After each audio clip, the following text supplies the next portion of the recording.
Hi అండి, అందరు ఎలా ఉన్నారు?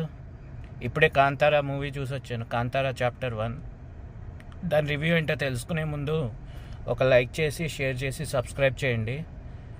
మన ఛానల్ని సపోర్ట్ చేయండి. ఇలాంటి రివ్యూస్ ఇంకా వస్తూనే ఉంటాయి. ఓకే, వెళ్ళిపోదామా అండి వీడియోలోకి.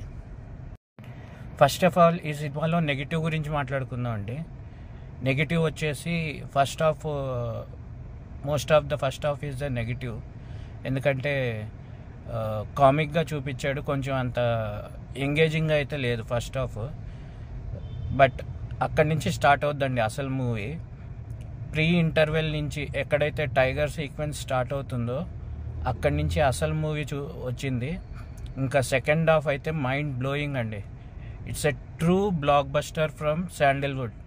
ఓకే, రిషబ్ శెట్టి ఇరగదీశాడండి అసలు. అయితే రిషబ్ శెట్టి మనం ఏదైతే కాంతారాలో చూసామో దాని పవర్ స్క్వేర్ ఇందులో చూపించాడు. తన యాక్టింగ్ కానీ, స్టోరీ కానీ మైండ్ బ్లోయింగ్, టేకింగ్ అసలు. సెకండ్ హాఫ్ ఇంకా రుద్రరూపం అండి, రిషబ్ శెట్టిది రుద్రరూపం చూపించాడు. చాలా బాగుంది అసలు. Cinema is a true block buster. ఎవ్వరూ మిస్ కాకండి థియేటర్లో. చాలా ఎక్సలెంట్గా తీశాడు రిషబ్ శెట్టి. డైరెక్షన్ కూడా తనే. నెక్స్ట్ వచ్చేసి పాజిటివ్స్లో మెయిన్ సినిమాటోగ్రఫీ అండి. సినిమాటోగ్రఫీ ఈజ్ టూ పార్ ఎక్సలెన్స్ ఫ్రమ్ శాండిల్వుడ్. ఓకే, అదొకటి.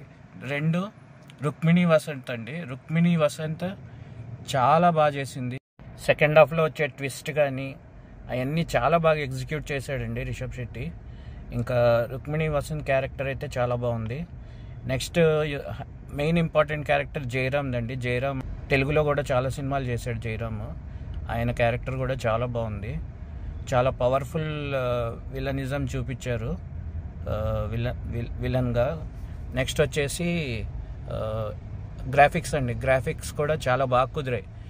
ఏవైతే టైగర్ సీక్వెన్సెస్ ఉన్నాయో టైగర్ సీక్వెన్సెస్ చాలా బ్యూటిఫుల్గా ఎగ్జిక్యూట్ చేశారు. అది చాలా న్యాచురల్గా అనిపించింది. కంప్యూటర్ గ్రాఫిక్స్ అయినా కానీ టైగర్ సీక్వెన్సెస్ చాలా న్యాచురల్గా ఉన్నాయి. సో ఈ మూవీ దసరాకు చూడాల్సిన మూవీ అండి. ఎవ్వరూ మిస్ అవ్వద్దు థియేటర్లో. మంచి థియేటర్లో చూడండి. ఎక్సలెంట్గా ఉంది. రిషబ్ శెట్టి ఇరగదీశాడు అంతే. ఇది కన్నడ నుంచి వచ్చిన true block buster. Super duper block buster అండి. బట్ ఫస్ట్ హాఫ్ మాత్రం అంత ఎంగేజింగ్గా లేదు. ఫస్ట్ హాఫ్ కామెడీగా తీద్దామని ట్రై చేశాడు, బట్ అది ఎంగేజింగ్గా లేదు. రైట్ ఫ్రమ్ ద ఇంటర్వెల్ ముందు వచ్చే ఒక 10 నిమిషాల నుంచి అసలు సినిమా స్టార్ట్ అవుతుంది.